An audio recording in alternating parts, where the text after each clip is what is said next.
Production and distribution of City Club forums on IdeaStream Public Media are made possible by PNC and the United Black Fund of Greater Cleveland, Incorporated.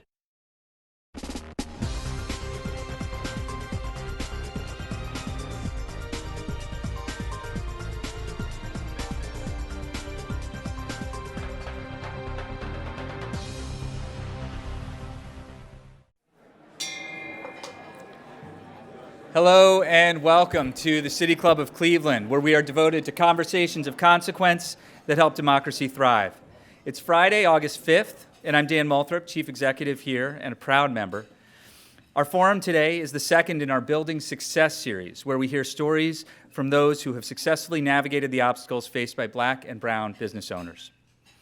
It goes without saying that the last few years were some of the toughest to start and maintain a new business. The COVID-19 pandemic, supply chain struggles, and the contracting of the global economy are all playing a part. But for Black and brown entrepreneurs, finding success in their startups has its own unique set of systemic and structural challenges around investors, developers, access to opportunity, and more. And those are challenges that have been present for decades, even longer. In April, we spoke with two Black business leaders, Ariane Kirkpatrick and Warren Anderson, who have found success in their careers and now lead successful multimillion-dollar enterprises. Today, we hear from local entrepreneurs who are in the midst of their startups and what they believe it will take for a more equitable future for future Black and brown entrepreneurs. Joining us on stage today for this conversation are Luis Cartagena. He's president and CEO at Cartagena CPA and Consultants, LLC. Chardonnay Graham, owner of Touch Cleveland, LLC. And Erica Malone, co-owner of Two Brown Girls Management and owner of Jackson's Closet, which has a storefront at Tower City Center. Moderating our conversation today is Danielle Sidnor. She's president of the NAACP Cleveland chapter and founder and CEO at We Win Strategies Group. If you have questions for our panelists, you can text them to 330-541-5794. The number again for our radio audience is 330-541-5794. You can also tweet your question at the City Club, and our staff will work it into the second half of the program. Members and friends of the City Club of Cleveland, please join me in welcoming our esteemed panelists today.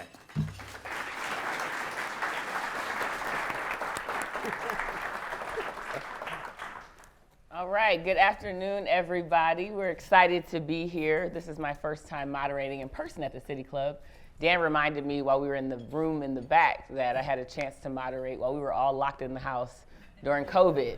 But we still found a way to have real talk, and we're going to do the same thing today. So again, my name is Danielle Sidnor. I'm delighted to be here with my esteemed panelists.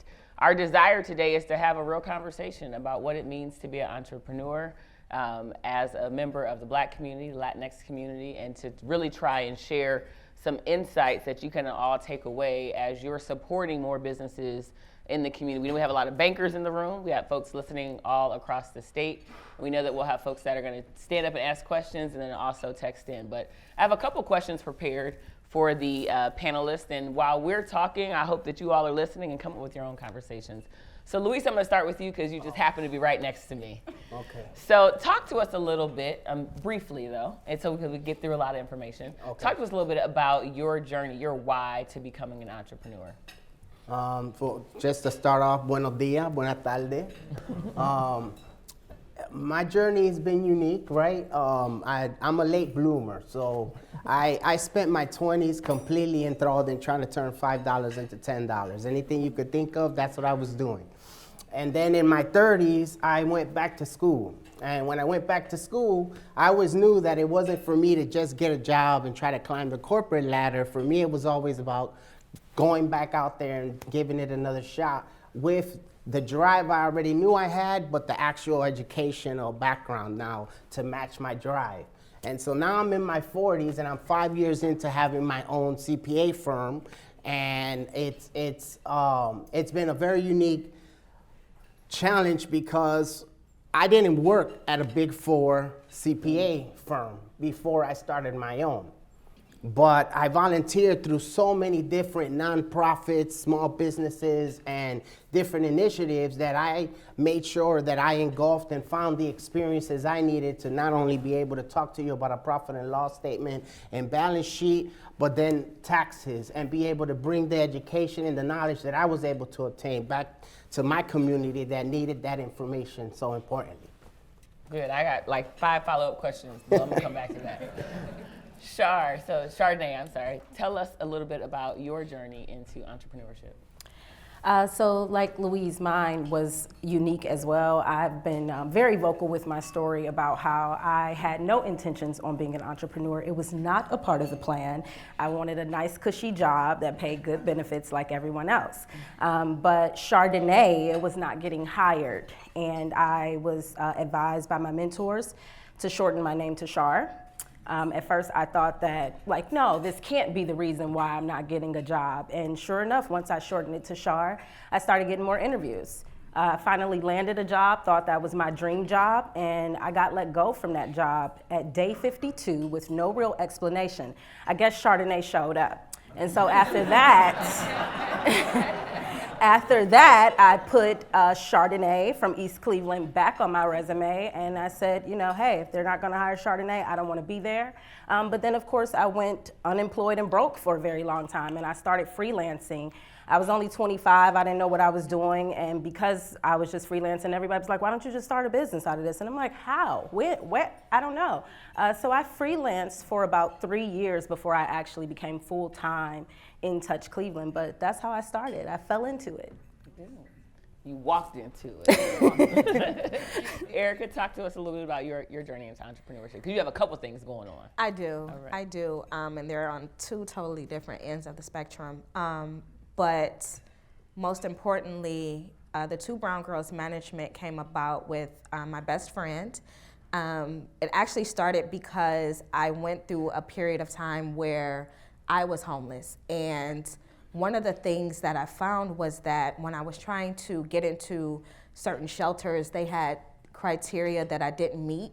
And it was, in my mind, it was like, okay, if I'm homeless and I'm looking, why would I have to meet this criteria? So I actually wanted to open a home for women with children. But I ended up getting a job working for the Department of Defense.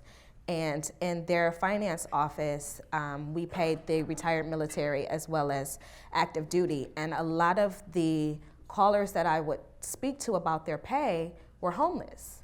And I'm like, wait, I see your pay. I know you have money, but they just didn't know how to manage it, mostly because of their mental illness. So I actually transitioned from wanting to do women and opened up a group home for disabled veterans. During that journey, that's been open for about 3 years. I love my guys.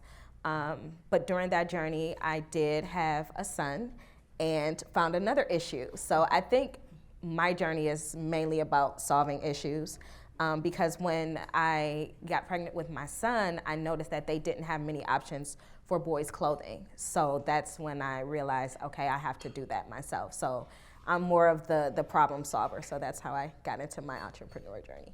All right, and I'm gonna stick with you for a moment because I had the privilege of touring Tower City last week for Untapped TC. Those of y'all that don't know, Tower City is alive and well. It's open. There are businesses, and you are one of them. So talk to me about why Tower City. You have a retail business. You have a lot of locations you could have picked, and what has it meant for you to be inside of a building that's kind of going through this resurgence? Why not Tower City? Tower City has been around for so long, and it's a part of all of our history. I kind of fell into that as well. It wasn't a place, I didn't know it was open. It was crazy because a local DJ put up a post and asked, if you had the opportunity to get into Tower City, would you do it? And I'm like, sure, yeah, why not? So that's how I kind of got connected with Beth and Bedrock. And I know a lot of people look at it as a dead situation, but number one, Bedrock is a phenomenal management company. Like anything that we need, the marketing, everything about it is just beautiful. My experience there, I was the first on their revitalization plan, so I've kind of been the guinea pig for a lot of different things. but it's been a great journey. I believe that because I'm at Tower City, I get a lot more exposure because of the marketing. And because we're rebuilding, I get a lot of news exposure, different things like that. So I love it. I love that journey. Yeah. So Luis, we have worked together in a number of capacities, nonprofit organizations, and so kind of building off, Erica talked about some of the services from a management company. I'd like to hear from your experiences in working with small business service providers in the local ecosystem. What's been great? What hasn't been great? And be honest, because if you don't, I'm gonna pull your coattail, because Okay. I know we talked about this. So I'll start with what's been great. For me personally, I actually have a contract with one of the local SBDCs that focuses on the Latino. SBDC? The Small Business Development Center. Right. It's called the Hispanic Business Center. Randy Cedeño is the executive director there in the back. I have a contract with them to provide advisory services for people who are looking for access to capital. So that's been one way that those type of organizations have been great for my company, because when they are looking to create workshops or provide CPA services or professional services to companies, they want to send referrals of people that look like the customer base. And so that's one way that the local entrepreneurship organizations have been very helpful, right? And another way where they haven't been, it gets a little bit tough sometimes, because sometimes it's more about, sometimes it feels like you can get put into a room where it's just to check a box for a day or an event or we're looking for companies we want to give contracts to. But all they're doing is finding every single reason why you don't fit what they're looking for. But they know what they were looking for from the beginning. So why let you sign up, right? And then you get into that real tough conversation about access to capital. And the organizations themselves are fighting for capital, sometimes amongst each other. So the fight becomes, this organization thinks they could do this work better and this work better. And me as the entrepreneur, I'm like, well, I'm gonna work with all of you, because I need the person who's gonna help me today. I can't wait for you to solve your organizational issues 6 months from now. I have a business I'm running today. So sometimes I think that could be a place where they could do better, and understanding that part and realizing that the whole ecosystem is supposed to support the businesses that it has within its ecosystem.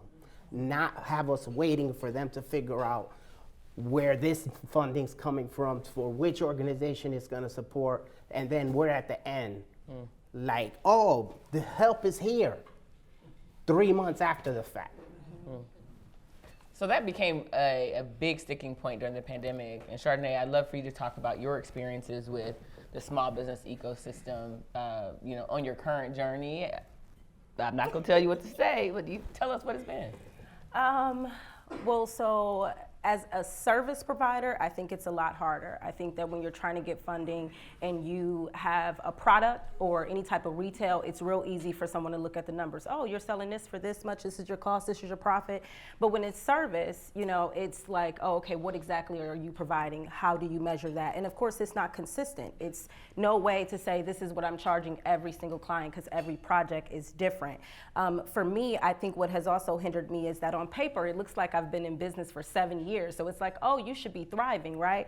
Well, again, the first 3, I was freelancing. I was still trying to find a job, Like, I didn't think that it was going to turn into 7 years. And so, on paper, it probably looks like I should be a lot further along. But it's like, well, no, I feel like I've only really been in business for 4 of those years. And also, I'm a first-generation entrepreneur. I've literally had to self-teach every single thing that I've learned, along with reaching out to these organizations for help. I feel like quite a few of the organizations in Cleveland, from what I've experienced, they don't take you seriously until they see that you've already accomplished things for yourself, which I have a problem with that. It's like, okay, so you don't want to help me when I have this idea for real. But once I start name dropping the clients I've landed on my own, now all of a sudden you want to help me. No, you don't get to check a box for me now and say that I'm one of these entrepreneurs that you've built from the ground up, because you haven't. And then they want to come with their little surveys and make you fill out their survey. And the fact that these organizations are collecting funding by advertising that they are, or by saying that they're helping Black and brown businesses, but they're not really giving us that help, that's a problem for me. One of the other things I've experienced that really, really bothers me, and I will call out this name, but I love them, so there's good and bad. I've worked with SCORE twice, seeking business mentors. My very first experience with a SCORE mentor working on some financial things was excellent. My second experience with the SCORE mentor was not so good. I'm in the process of restructuring right now to expand my business in another city and needed help with this second part of my business plan. As soon as I gave this particular person the first intro of my business plan and my financials, he disappeared. Still haven't heard from him.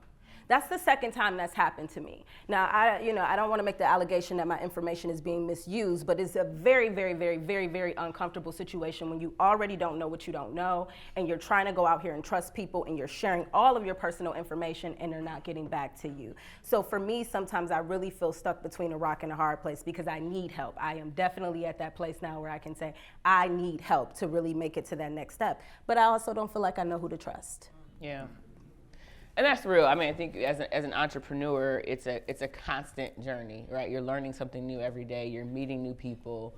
You get into a space where people say they want to help you, and then it's like, put up or shut up, like, right? Yep. Show me. You can show me better than you can tell me. Yeah. And I think it's important for us to make sure the service providers understand how hard it can be sometimes just trying to get help while you're in that vulnerable place. So let's talk a little bit about capital, because you guys are all in different parts of your journey. And Erica, I want to start with you because you have a retail business and you also have the group home. So what has that experience been? Have you tried to gain access to capital from any of the local banks or other entities that provide capital resources, and what has that experience been like for you? Well, to piggyback off of what Shar said, it really is a situation because like her, I was a first generation entrepreneur. A lot of things, like Shar, I had to learn on my own. So when reaching out to places like SCORE and different places, the main thing was, okay, we want to see how much you can put up on your own first. So you put up your own, and then it's, wait, you did that wrong, you should have reached out for capital, and it's like, okay, it's misinformation, it's do this, do that, and then after you've jumped through all of the hoops, it's, no, you're still not qualified. So to me, it's frustrating because when you don't know and you don't have a mentor, you don't know the right questions to ask. So you're in a room and you're just like, I wish you would just feed me what I need, but because I don't know the right questions to ask, sometimes I get lost in translation. So the journey to funding for me has not been good. Have you attempted to get capital from I any have. locations? Okay. Mm-hmm. Yes. Luis, what about you? So my access to capital adventure, it's been a little different. I'm not gonna lie. It's been a little different because of the awful experiences I had. Like I told you, in my 20s, I tried a whole bunch of businesses, and getting capital at a time where you didn't understand how to put together a P&L, it wasn't gonna happen for anybody, right? So this time around, when I went in, I kind of knew that you have to ask for capital when you don't need it. And so, me being a tax person, I went into the bank trying to get a line of credit right after tax season ended, while my bank was still showing that I had a good season. I didn't wait till the tax season was gonna start, when my funding might be depleted and things might be a little bit backed up, to request the funding. And I was lucky enough to obtain it, but it's because of the hard knock experiences I already had and all the challenges I had to get it in the first place that I understood that part. Just like I understood that I couldn't go in there asking for money without a good credit score. But you have to have money in order to fix your credit, right? Mm-hmm. So sometimes it doesn't go hand in hand. So, just for me, the experience has been that I just had to, from my own personal experiences, realized the tough decisions I had to make my company bankable. But it's not the same situation for everybody that is coming asking for capital. And a lot of times people ask for capital when they actually need it, right? So now the bills are piling up, the AR isn't getting paid on time, and so now they're looking at you, all the banks are looking at you from a different perspective. Now all of a sudden you're not bankable. They don't see how you're gonna be able to maintain your monthly loan payment and pay those loans back. And so I think that's part of the challenge. How do we get ahead of it? How does your bank, and every bank, and I know there's banks here, are you actually talking to the people that you're banking, those companies? Because a lot of times they tell us, oh, you should have a relationship with your banker. But a lot of times your banker isn't reciprocating that relationship. Right? And if your banker, who knows the right time to put in a loan request to their underwriter, actually knew their book and portfolio of businesses, we may not have such of an issue of access to capital that Black and brown communities face. That's a mic drop. Chardonnay, I want you to talk a little bit about, in that process, if you have decided to access capital, what that experience has been like for you, and then maybe advice that you've been given that is not then applicable to what you're trying to do. Sometimes we get people say, oh, credit is bad, you don't want to have credit. I mean, I know I was a lender, and there are a lot of people that come and I have conversations. They wanted to grow their business, but they didn't want any debt. Well, yeah, that's been exactly my issue. So I have not went after loans purposely because I'm like, I still got these student loans. Are y'all crazy? And no. So I have just built off my own capital, which is not good when you're trying to scale. The issue, though, is that you go in the bank and they look at what was your profit, what's in your account now, and it's like, can you go by the gross, please? Don't go by that. Like, we're all trying to write things off, right, to be taxed as less as possible, but then your loan is based off of that, and it's like, well, no, don't pay attention to that number. Like, I need more money than that. Or they want you to have employees, but you look at the statistics, and it is known across the board that Black and brown businesses lack getting to the place of having employees. Yet that's the contingency upon whether or not you have access to these grants or these loans. So it's kind of like, wait, what? I did see them kind of trying to get it right during the PPP. They had changed it, like, 6 months later, though? And by then, it's like, well, thanks, I'm starving over here, I've lost this, I've lost that, waiting on that money. But across the board, I think we need to take a look at those statistics a little more closely as far as those requirements of having employees. The question is, am I paying people? My payroll still was $60,000 last year, whether it was employees or not. Like, I'm still paying people, and I think that just needs to be taken into consideration, you know, as far as when we're going after grants. You spoke of the relationships, Louise, and I feel that too. I think that we have to interview for everything else. I feel like loans and grants should also go by a company and its reputation, because sometimes that alone is more valuable than what some books can show or how many people is working for them. Okay. So Erica, you talked about being in business for 3 years. So that means part of this has been during the pandemic. Mm-hmm. We talked a little bit from both of the panelists about experiences with some grants and loans and different programs. What did the pandemic do to your business? How did you survive that? What were those experiences like? Well, actually, the pandemic did really good for my business. Not so much the group home, because that's just a standard fee across the board. But as far as Jackson's Closet, my boys' clothing line, number one, it created a hustle inside of me that I never even knew that I had. But number two, because of some of the grants that we were awarded, that helped with getting inventory and then eventually opening the store in Tower City. So that the pandemic actually really helped my business. But I will say, I lost my train of thought. We'll come back to it, unless you got it now. No, okay. I lost it. So now, thinking about your business specifically, you are a retail business, and Chardonnay talked about this a little bit, that Luis and Chardonnay both have service-based businesses.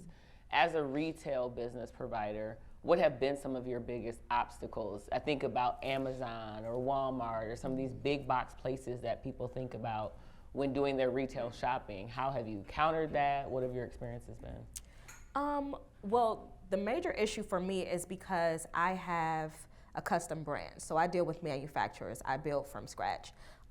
So my biggest issue is, number one, having the funding to get inventory, but also being able to trust my manufacturers.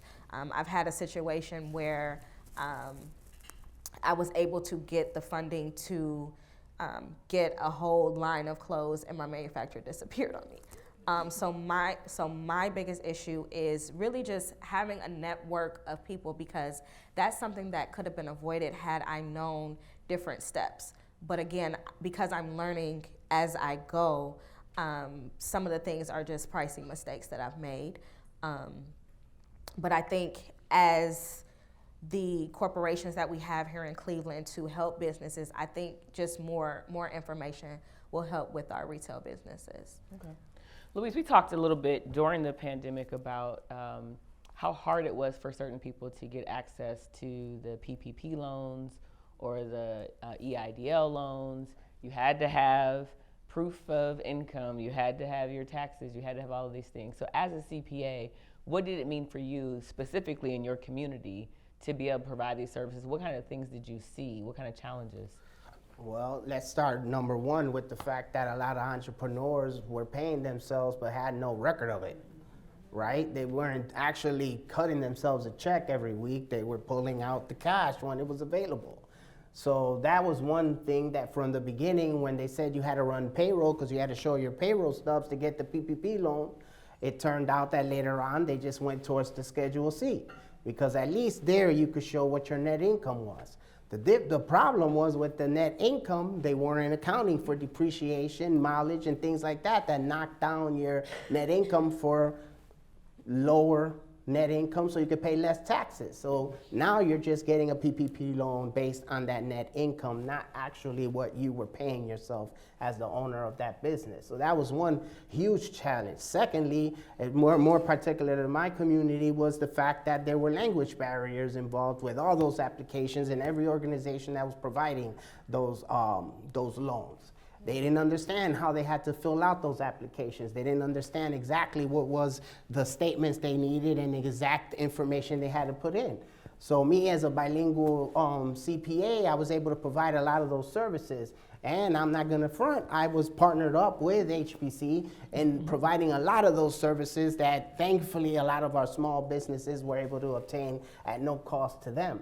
But then you became the interpreter and the translator, because now later on down the line, if you help them get the PPP, they came to you whatever message they got from the bank when it came to the loan forgiveness programs. And if they had payroll, Lord knows that everybody did not understand that who could speak and write the language that the forms were in. So imagine if you didn't understand them. And there weren't Spanish language forms or any other language for that matter. So that became one of the biggest challenges, I believe, to small businesses, more specifically with language barriers. Awesome. I mean, it's so complex, because then you think about, for you as a business owner, not only are you just trying to run your business, but now you're kind of being like a social service provider in the community as well. Yeah. And that can be a disadvantage, because others in the majority white community may not have to have that additional responsibility. Yeah, entrepreneurship and civic duty go hand in hand sometimes.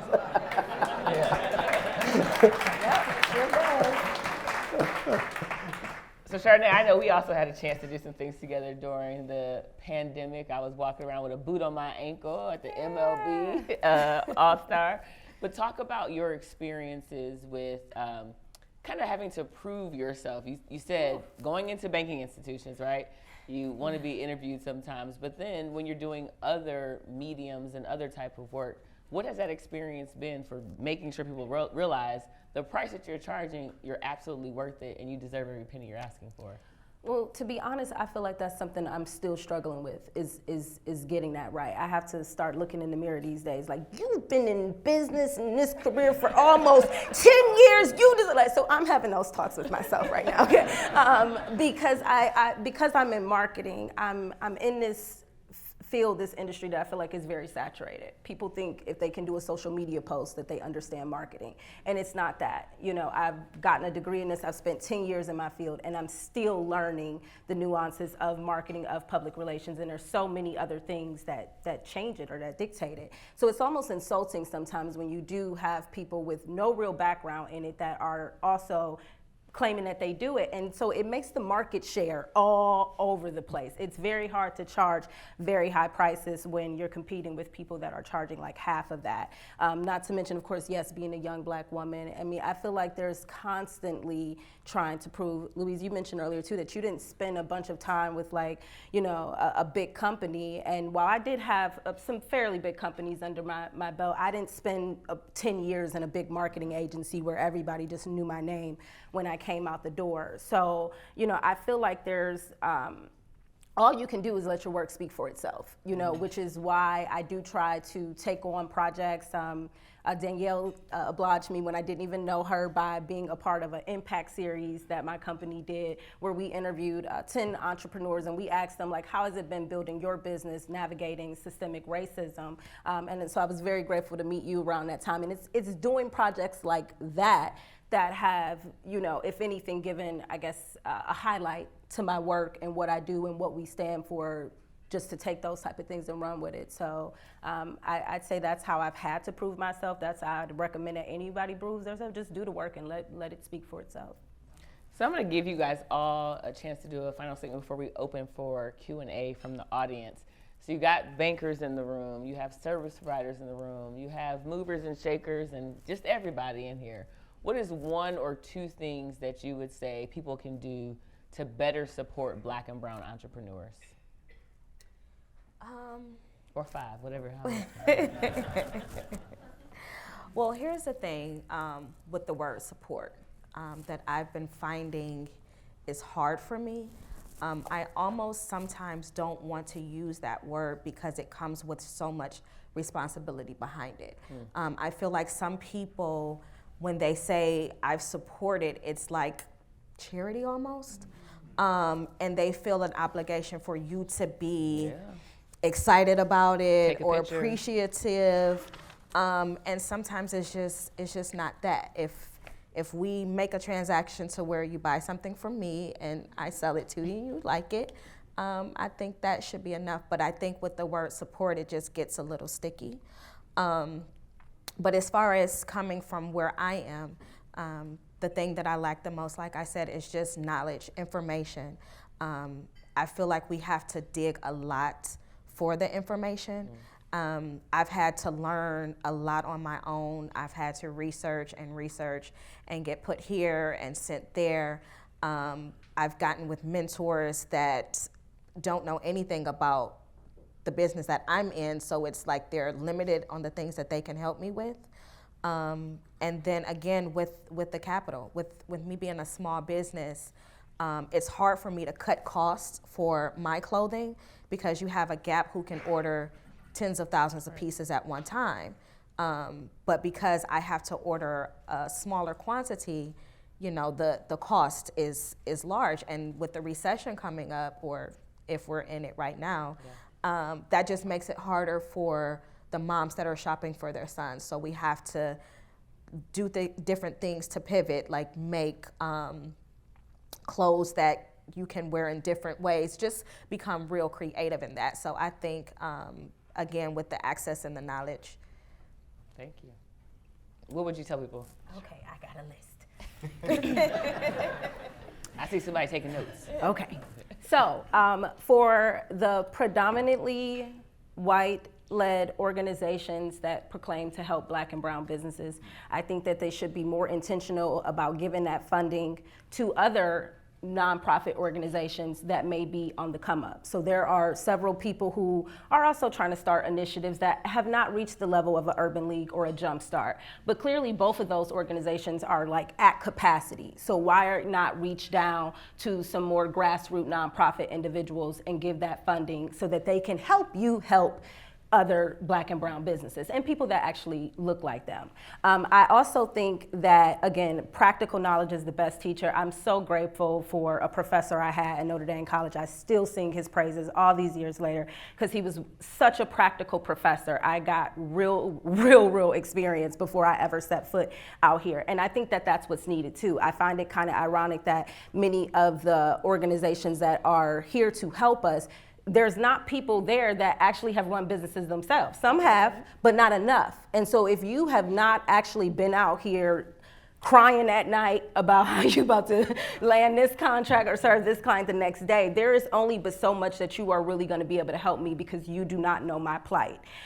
So I feel also like, I think that businesses should adopt a business. I would love to see that. Sometimes I'm sitting up here like, why am I up here looking for an HR manager? I'm sure there is some organization out here that has an HR manager that, you know, you guys might be good right now, kind of twiddling your thumbs. I could use some of that help, and I'm sure I don't have as many HR needs as someone else. So it would be really nice if businesses start adopting a couple small businesses. After the pandemic, I'm sure you guys got a whole lot of office space that nobody's using because everybody's working from home. All of these things are so valuable, you know, for those who don't have an address. I have yet to invest in a space for my business. And some people may look at it like, oh, she doesn't have an office. No, I don't. It's more overhead. I'm not paying for it. And I travel to my clients as a way to be more personal. So I would never be there anyways, which is why I've never signed a lease and I don't plan on it. But for those who care, it would be nice to have a place. And why should I have to take over that overhead, again, as a still smaller business,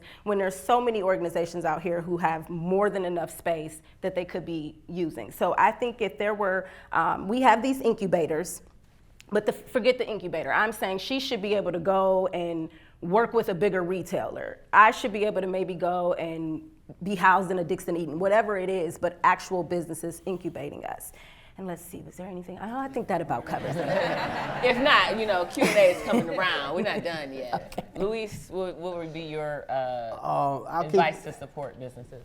I'll keep it short and simple because I know time is running up on us, but the bottom line is stop giving no's without an actual solution to that company you're saying no to. That's it. It could be that simple. Please. If you're going to tell a company, no, you don't have access to capital, this loan isn't there for you today, give them the actual resource that they need to get there. Because just saying no and sending them out the door is not creating a healthy economic environment. You keep dropping the mic. But listen, ladies and gentlemen, we are about to begin the audience Q&A. Again, I'm Danielle Sidnor, president of the NAACP Cleveland branch and the CEO of Rise Together Innovation Center. I am moderating today's conversation on what it'll take for a more equitable future for Black and brown entrepreneurs. On the stage with me today is Luis Cartagena, president and CEO of Cartagena CPA and Consultants LLC, Chardonnay Graham, owner of Touch Cleveland LLC, and Erica Malone, co-owner of Two Brown Girls Management and owner of Jackson's Closet. We welcome questions for everyone. City Club members, guests, and those joining via our live stream at cityclub.org or on the radio broadcast at 89.7 IdeaStream Public Media. You can text your questions to 330-541-5794. Again, you can tweet your questions as well if you tweet at the City Club, and you can text them. Again, 330-541-5794. That's 330-541-5794, and our staff will work to make sure they get the questions into the program. I see we have a first question already. Yeah, so this is aimed primarily at Luis. As you know, Cleveland, Northeast Ohio is home to a great many immigrants. Many of them are Black and brown. Can you talk about the potential impact these people could have if they became entrepreneurs? Because I've read several articles lately that say the key to reviving the economy is more immigrant entrepreneurs. I think honestly that's an easy one for me, right? When you go out of town, what's the most exciting thing that happens when you're visiting one of these bigger major cities, right? It's diverse. There's a lot of things that you could do. You can eat all kinds of different meals from different cultures and different backgrounds. You could visit different neighborhoods that are completely different from the one that you're normally living in today. So to me, that's quick and easy. Bring the resources, because Cleveland is only going to expand. It's only going to be a must-be place if you have a diverse community where people can come in and realize, oh my God, this is Cleveland. I just went from Little Italy to Hispanic Villa to Little Africa to Little Mexico to the Asian Indian community. It's all around, but we need more entrepreneurs, because that's what flourishes, right? The restaurants aren't going to build themselves, and that to me is what makes going on vacation exciting, because you get to go and see a whole bunch of stuff that you're not used to seeing. Thank you. Next question. Hi, good afternoon. Thank you. My name is Greg Kapkar, and I guess I wanted to share some information about a grant program that just came across my desk today, and maybe ask you for your comments on it. So it appears as though the county has a stimulus grant program. You're nodding your heads, familiar with it? Oh, yeah, I was very excited to see that. Okay, awesome. So I'm going to turn it over to you, but I'll just kind of set the stage for you. So I guess it stands for Significant, Transformative, Impactful, Minority-Focused Grant Program. And they're accepting applications from August 3rd through September 9th, I believe. And that comes in increments of $10,000, $25,000, and $50,000. So just wanted to open the discussion around that grant program and how it might be helpful to companies. I think it's going to be very helpful. Again, it just goes to show that it's like the service providers are always last on the list, because that's more so befitting for us. There was a lot of dollars given to the restaurants and catering businesses last year, so I'm just glad to see that they're finally doing it. What would be helpful, and granted, I only very briefly skimmed it, so it may be there, but it would be nice if what they're looking for in the applications, or what they're looking for as far as selecting individuals, was kind of front and center. They are providing webinars to go over that, but it's like, I want to get my application in right away, but now I have to wait until these 2 set webinar times to find out what they're looking for, and then still apply and hope and pray that I'm one of those that get the funding. Again, I'm already concerned that based on, what is it, net? Which one is it? Louise, we'll talk. Yeah. Based on the net, or how many employees I have, it's going to, mean that I'll only get the 10, but I need the 50, okay? Let's just be clear. I need the 50. And I can show all the reasons why I need it and why I'm going to use it. So I just hope that the process of actually considering who gets it is thorough. And so I don't know what the application looks like, but I think it would be nice if we were able to see that up front more often. Any other comments? Another question? Thank you. We have a text question that has come in. It says, can you address entrepreneurship education? I teach at the high school level, and entrepreneurs' presence as mentors and speakers in the classroom matters. So have any of you guys done anything in the high school level or provided support to students? Actually, I'm doing that now. There's a program out of New York, way in New York, that has sent me interns. So they're virtual, but the state of New York pays the interns for me, and in return, well, they're supposed to work for me, but in return, I'm like, let's make this a give-give situation. If you're looking to be an entrepreneur, ask me questions, whatever you need, because that's what I was looking for when I came up as an entrepreneur, just someone who can take me by the hand and walk me at least through the first steps. So that's what I'm doing right now. I have 3 interns that I'm helping with their entrepreneur journey, as well as they're helping me with mine. Anybody else? So my experience with entrepreneurship on the high school level, I was fortunate enough to work with some students from Hathaway Brown. I've taken a few on as interns over the last few years, and I'm not gonna lie, they were better than some of the college interns I've taken on. But Hathaway Brown has a phenomenal entrepreneurship program. They're giving very, very practical knowledge. They have like cafes and different things set up on their campus where the kids can actually work and earn money. And so I do think that practical teaching is the best teacher.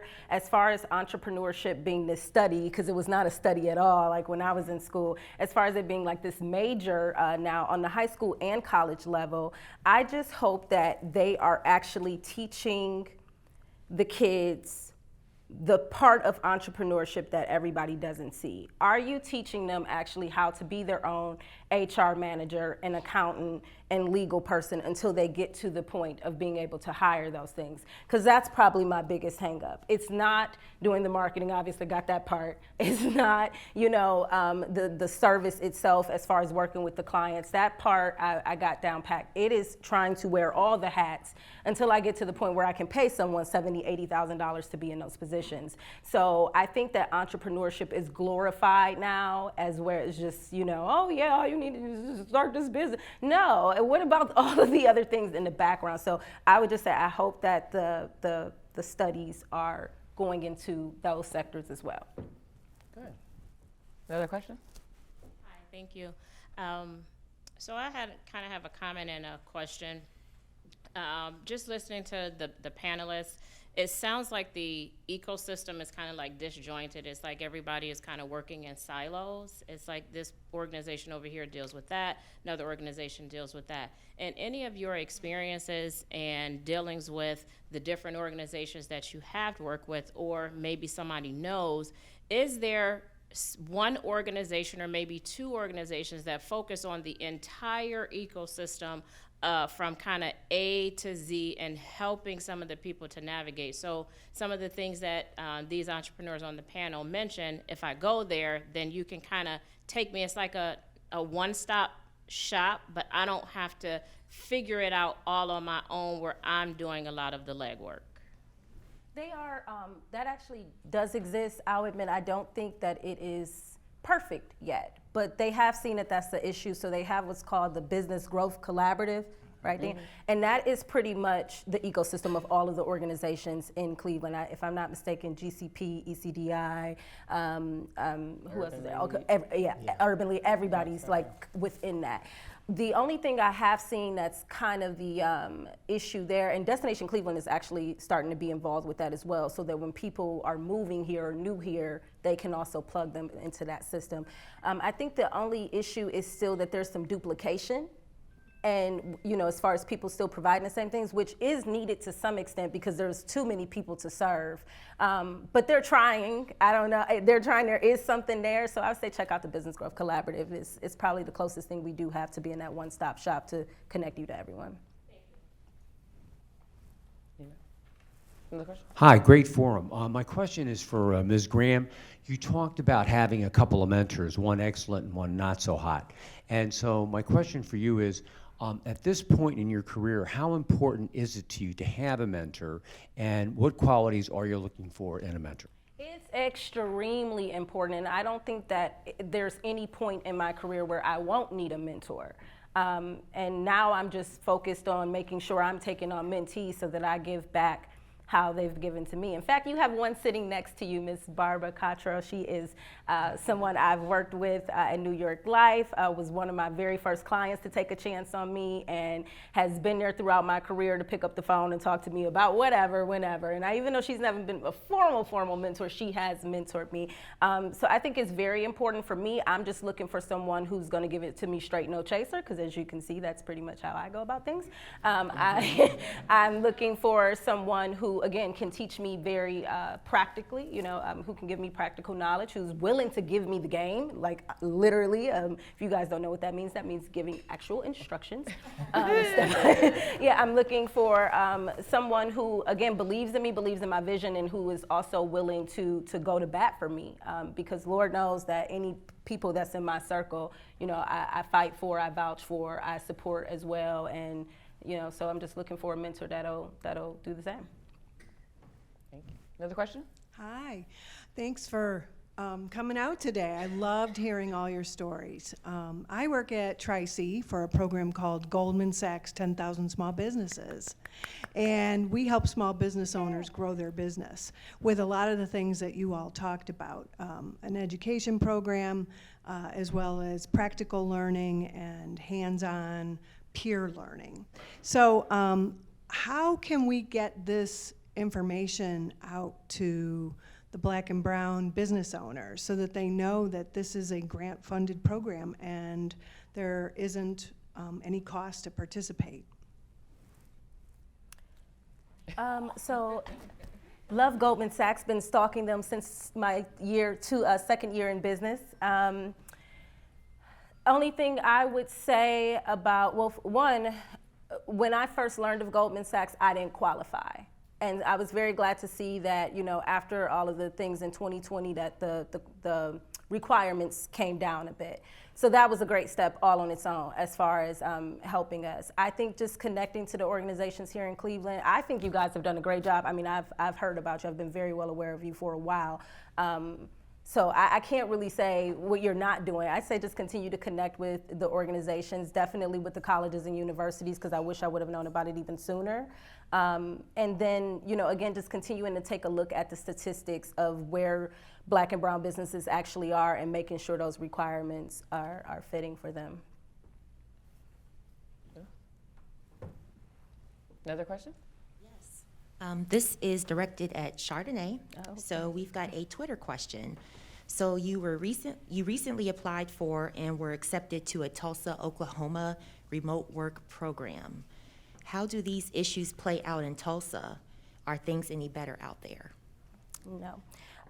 So I think they let the cat out the bag on me. So yes, so I actually no longer reside in Cleveland. I actually live currently in Tulsa, Oklahoma. I was accepted in a remote work program. So Tulsa is paying people $10,000 to move there, specifically looking for people who are active in community and business development. So I took that opportunity last September. Honestly, it's the same. And that was kind of the reason why I took the opportunity. I've noticed the disconnects in Cleveland, this east and west side thing, and it's very similar in almost every other city in this country. In Tulsa, it's just a north and a south thing. I will say Tulsa does have some phenomenal programs as well, accelerator programs similar to Goldman Sachs. I've already applied for a few, but again, it's kind of the same thing. These long applications that sometimes doesn't always really get the nuts and bolts of who your organization really is, and just a lot of people applying to those same programs. It's also the same thing here, where it's like once you tap into one organization, you can easily get connected to all of them, but then you're gonna run into the same problems in all of them as well. So unfortunately, I think it's the same quite a bit. I will go ahead and throw this nugget out there, though, that I've been very, very, very, very impressed to see some of the spaces that Black and brown businesses are in Tulsa compared to Cleveland. So Tulsa is only about 15% Black, where Cleveland is like 46, I think, or maybe a little lower now. And this is probably a bad example, but hear me out here. So I have found 2 Black-owned liquor stores in Tulsa, which is phenomenal to me, considering that, again, it's like 40-something% Black here in Cleveland, and there's none. But there's no shortage of them in our communities. Right. So it makes me wonder what are the laws, the costs, what is stopping the businesses from getting into those industries, So it's stuff like that I'm interested in uncovering between Ohio and Oklahoma now. But I'm sad to say that it's the same issues all over this country. We have one more question. Hello, I'm Myra Rosario. I'm the president of Latino Cleveland Media Group. Very glad to be here. Hola, mi gente. I see a lot of Latino faces. So I've been an entrepreneur for 15 years, and this question is for Louis, because genuinely, I really want to ask this question. That I've been to a lot of events as an entrepreneur for 15 years where Black and brown entrepreneurs are mixed together. How much does that really affect the Hispanics? Because for perspective, I know that Northeast Ohio has created a lot of Black millionaires, but there aren't as many Hispanic millionaires that have been developed out of our community. Like, do you feel like the constant combination of the Black and brown is affecting the Hispanic community versus giving us our own personal platforms that's not just something that's developed for Hispanics? Do you get what I'm saying?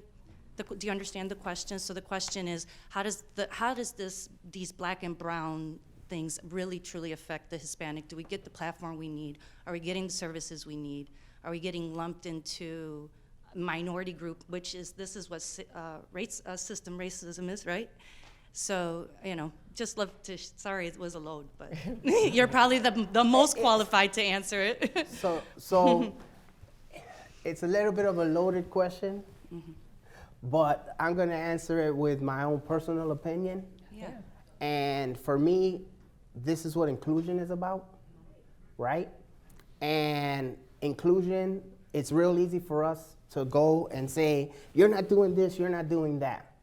But sometimes there's self-reflection in inclusion, right? And understanding that all of our minority communities are going through the same challenges, right? And we gotta be smarter. It's not about who got to the table first. It's about, is the resource available to everyone after that particular person or group figured out how to make sure that that resource became available, right? So if we're not together and we're not supporting each other and we're not sitting in the same rooms, then we're causing double work sometimes. And how are we going to be able to tell our story? Is to say to someone, hey, take a minute to translate that document if we're not sitting at the same table. That's right. So I'll leave it at that. No, that's And you good. guys can continue to talk offline. But we are going to close now because we're going to start running the credits on the radio. So thank you again, Luis, Chardonnay, and Erica for joining us here today at the City Club. Today's forum is the second forum in the City Club's Building Success series in partnership with Huntington Bank. The City Club would also like to welcome at guest tables hosted by PNC and Huntington Bank. Thank you all for being here with us today. Coming up next week on Friday, August the 12th, reporter Kabir Bahida with IdeaStream Public Media will continue our series on behavioral health, this time focusing on care for the region's unhoused. And if you missed it, a batch of new forums have been added online at cityclub.org. On August the 17th, we'll be joined by Nan Whaley, Democratic candidate for governor of Ohio. And then on August the 19th, the Cleveland Metro Parks CEO, Brian Zimmerman, will be in conversation with City Club CEO, Dan Malthrop. He's going to wear white pants that day. Join us to learn what is next for our region's Emerald Necklace. Tickets will be available for all these forums, and you can learn more on cityclub.org. And that brings us to the end of today's forum. Thank you once again to our panelists, and thank you to members and friends of the City Club. I am Danielle Sidnor, and this forum is now adjourned.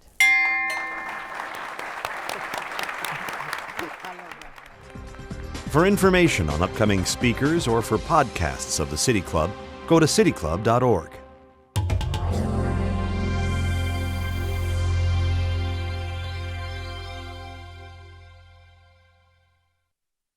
Production and distribution of City Club forums on IdeaStream Public Media are made possible by PNC and the United Black Fund of Greater Cleveland, Incorporated.